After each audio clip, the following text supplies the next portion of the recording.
And so one of the things that I learned from kind of reading, going through his textbooks and all that was you got to always kind of plan for things to go bad. Because the thing about reputational damage is that it doesn't always have to be true. I've had people accuse me of things where I'm like, I didn't do that. I don't even know that person. What are you talking about? Yeah. And sometimes the world doesn't make it, they don't sort out fact from fiction, and they just can run with the narrative. And, like you saw when Alicia and I got married, and people had all these stories about why we got married and what was going on, and Willie D, who's a friend of mine and all that.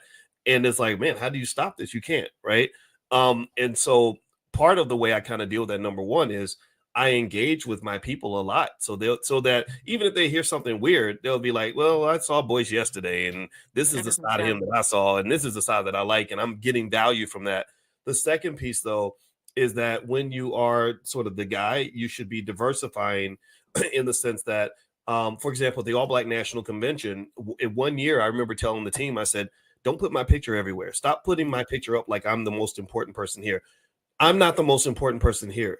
The idea is why we're here. We're gathered around an idea. The idea is Black wealth, Black love, Black intelligence, Black families. Like, that's why we're here. So, and the reason I said that to them was because I was like, well, because one day if the world decides that they hate me, I don't want people to start hating B1 culture or hating Black intelligence because they think I'm an asshole. Like, no, I might be an asshole, but you still gonna be Black, and being Black is still beautiful. That you still have a job to do, right? And so part of what I've always criticized this, because this happens in Black leadership. We got too many divas out here that are, that are trying to be Black leaders or trying to be business leaders. They're divas. Like it's like, why do you need all the attention? Tyler Perry, why does every movie you make, I love you, man, but why is it that every movie you make is written by you, directed by you, produced by you? Hey, get somebody else the spotlight, man. Because I mean, ain't no telling, because you saw when the Boondocks, was writing about Tyler Perry culture, right? And they had him looking like a notch below Diddy, with same amount of baby oil, just no killings to go with it. But you know what I'm talking about. You remember? I do know what you're talking about. Right. You know what I'm talking about. Right. So my thought is, if you're smart, you're gonna support other people, elevate other people, develop an institutional framework. Stop making it all about you.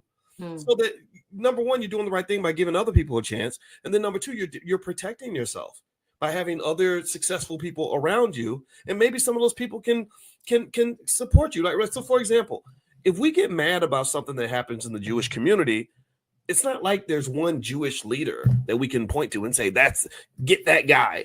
There's not one person. There's organizations and institutions. There's the Anti-Defamation League, and it's like, we'll get all of them. We'll get the whole league, and you don't know who to get mad at, right? Yeah. Or same thing in politics. You know what the Democrats and Republicans do? Whenever they want to pass a bill that they know that the American people are going to hate, that would cause any of them to not get reelected, you know what they do? They reach out, the Democrats and the Republicans reach out, they hold hands, and they say, let's all make this really ugly decision together. So, because we know they're going to be pissed,